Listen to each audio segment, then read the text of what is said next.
عیسائی اور اس کے علاوہ دیگر مذاہب سے تعلق رکھنے والے، بدھ مت لوگ اور حتیٰ کہ نچلی ذات کے ہندو جنہیں ہم دلت کہتے ہیں، یہ طبقہ بھی ہندوؤں کے مظالم سے، جو برہمن طبقہ ہے ان کے مظالم سے، یہ جو رولنگ کلاس ہے ان کے مظالم سے بہت بری طرح سے عاجز آ چکا ہے، تنگ آ چکا ہے۔ بھارتی پنجاب کی جو صورتحال تھی وہ ہم نے سب نے دیکھی، وہاں پر کرفیو کی صورتحال تھی، انٹرنیٹ سروس معطل کی گئی، سڑکیں بلاک کر دی گئیں، پہیہ جام ہڑتال بھی رہی۔ امرت سنگھ پال جو سکھ رہنما ہیں اور خالصتان کی تحریک آزادی کو لیڈ کر رہے ہیں، ان کو اریسٹ کرنے کے حوالے سے بات چیت کی گئی اور اس پر پھر مجموعی طور پر جو ایک رد عمل سامنے آیا جس پر مودی کو منہ کی کھانا پڑی۔ راجیہ سبھا اور لوک سبھا میں جو ممبران تھے وہ سیاہ کپڑے پہن کر وہاں پر شریک ہوئے اور اپنا احتجاج ریکارڈ کرایا، تو یقیناً جو تجزیہ کار اور جو ماہرین ہیں، جو بصیرت رکھنے والے لوگ ہیں، وہ اس ساری صورتحال میں بھارت کو مجموعی طور پر قصوروار ٹھہرا رہے ہیں اور خاص طور پر بھارتی سرکار کو قصوروار ٹھہرا رہے ہیں کہ بھارت کے ٹوٹنے پھوٹنے میں اور بھارت کو مجموعی طور پر جو ہے وہ اس مشکل سے دوچار کرنے میں بھارت کی اپنی ہی انتہا پسند حکومت بی جے پی اور مودی کا ہاتھ ہے۔ تو مودی کو ہوش کے ناخن لینے ہوں گے، کہیں ایسا نہ ہو کہ بہت دیر ہو جائے اور بھارت شکست و ریخت کا شکار ہو کر ٹکڑے ہو جائے۔ اچھا ڈاکٹر صاحب، اس کے علاوہ آپ سے یہ بھی جاننا چاہیں گے کہ کچھ ہم اپنے داخلی استحکام کے حوالے سے بھی بات کرتے ہیں، کہتے ہیں جی کہ مائٹ از رائٹ، اور عالمی سطح پر تو ہم نے اس مقولے کو 110% درست ہوتے ہوئے دیکھا اور اس کے اثرات بھی جو ہے وہ ہم نے آبزرو کیے ہیں۔ یہ کہیے گا کہ انٹرنلی خواہ ہم پولیٹیکلی سٹیبل ہونا چاہیں یا ہم اکنامکلی سٹیبل ہونا چاہیں، یہ کتنا ضروری ہے اور ہم کیوں نہیں ہو پا رہے؟ ہم کیسے ہو سکتے ہیں تاکہ ہماری آواز میں جو ہے وہ ایک جان آئے، ہماری آواز میں وہ ایک وقت اور اہمیت ہو جسے دوسرے لوگ کنسیڈر کریں اور ہم مقبوضہ کشمیر جیسا بڑا مسئلہ جو ہے وہ اس کو حل کی طرف گامزن کر سکیں؟ ڈاکٹر صاحب جی، یہ بہت ہی امپورٹنٹ کوسچن ہے اور بہت زیادہ ضروری بھی ہے۔ یہ ہمارے وقت کی بھی ضرورت ہے، پاکستان کی ضرورت ہے، پاکستان کے مستقبل کی ضرورت ہے۔ بہت بدقسمتی کے ساتھ میں آپ کو کہوں گا کہ جو آپ نے سوال کیا تو آپ نے تو چونکہ پہلا کوسچن انٹرنیشنل کمیونٹی کے حوالے سے کیا اور بین الاقوامی اداروں کے حوالے سے کہ وہاں سے آوازیں کیوں نہیں آ رہی ہیں، لیکن اصل سوال یہ ہے کہ یہ آوازیں اس لیے نہیں آ رہی ہیں کہ ہم ایک نیوکلیئر طاقت ہونے کے باوجود، تقریباً 30 ملین پاپولیشن ہونے کے باوجود، بہت مضبوط ہمارے پاس آرم فورسز ہیں، نیوکلیئر پاور ہے، ان ساری چیزوں کے باوجود ہمیں کسی نہ کسی صورت میں کوئی ایلینیشن کا یا پھر ہماری آواز نہ سننے کا سامنا ہے، اور یہ بہت بڑا کنسرن ہے انٹرنیشنل لیول پہ۔ اس کی وجہ یہ ہے کہ پاکستان مسلم دنیا کا ہی نہیں بلکہ انٹرنیشنل کمیونٹی کا ایک بہت امپارٹنٹ ملک ہے، اور امپارٹنٹ ملک اس کی جو تصویراتی لوکیشن ہے، یعنی جیو پولیٹیکل لوکیشن ہے، اس کے لحاظ سے بھی، اور پھر جو رول پاکستان ماضی میں پلے کرتا رہا ہے ریجنل لیول پہ یا پھر انٹرنیشنل لیول پہ، تو وہ بڑا قابل ستائش رول بھی رہا ہے۔ آفٹر آل کیا ہوا کہ ہمارے اس رول کو بھی بہت زیادہ اپریشیٹ نہیں کیا جا رہا ہے،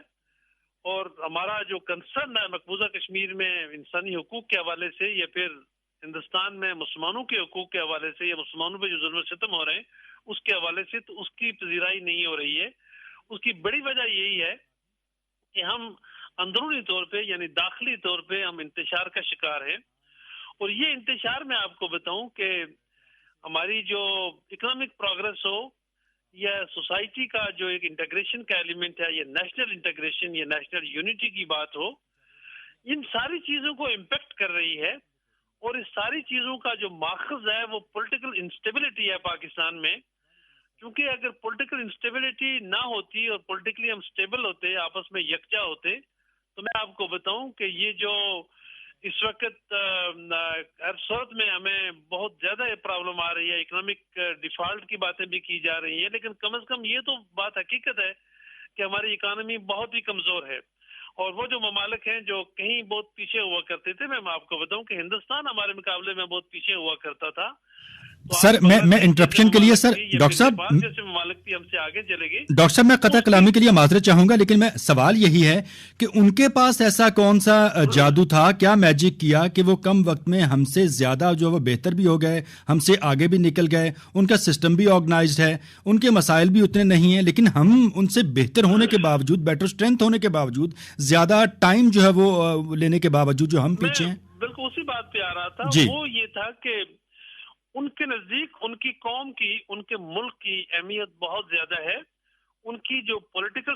پارٹیاں ہیں یا انڈیویجولز ہیں وہ اتنا اہمیت نہیں رکھتے. قوموں کی تاریخ میں یاد رکھیں کہ جو انڈیویجولز ہیں وہ امپارٹنٹ نہیں ہوتے، ہمیشہ جو ملک ہوتے ہیں، قومیں ہوتی ہیں، وہ امپارٹنٹ ہوتی ہیں. تو ہمارے ہاں جب تک تو ہم نے پاکستان ایک میور کے طور پہ رکھا کہ ہر چیز پاکستان کے ارد گرد گھومتی رہی اور پاکستان سب سے امپارٹنٹ ہے اور پاکستان سب سے پہلے ہے، تو ہماری پرائرٹیز بڑی ٹھیک رہی. ہمارا جو یکجہتی کا ایلیمنٹ بھی رہا. لیکن جب ہم نے دیکھا کہ ہماری یا کسی ایک پولیٹیکل پارٹی وہ زیادہ سپیریئر ہے، اور ہم نے یہ بھی کوشش کی کہ وہ ملک سے بھی زیادہ سپیریئر ہے، یا کچھ انڈیویجولز کو ہم نے کہا کہ وہ بہت امپارٹنٹ ہے، ملک سے بھی زیادہ امپارٹنٹ ہے، تو وہاں پہ ہم نے یہ کیا کہ ہم نے پاکستان کو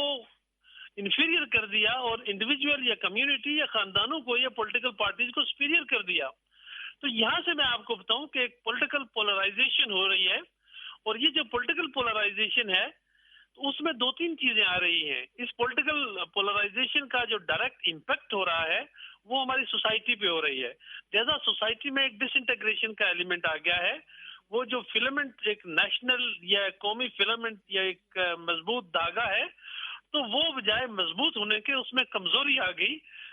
اور اس میں آپ کو بتاؤں کہ کریکس آنے شروع ہو گئے. اب جب یہ کریکس آنے شروع ہو گئے تو اس کا امپیکٹ جو باقی پڑتا گیا، تو وہ ایک اور ایلیمنٹ اس میں سے جنم لے رہا ہے یا لے چکا ہے، وہ انٹالرنس ہے. یعنی ہمارے پاس لٹرلی اس وقت سوسائٹی کے لیول پہ ایک بگاڑ ہے. سوسائٹی کے سے ہٹ کے اگر ہم دیکھیں تو اسی کا ایک آؤٹ کم جو ہے تو وہ انٹالرنس کا ایلیمنٹ ہے. اب جب انٹالرنس بھی آ گئی اور سوشل ایک طرح سے ڈس انٹیگریشن آ گئی ہے، وہ سوسائٹی کا جو انٹیگریشن کا ایلیمنٹ تھا نیشنل انٹیگریشن،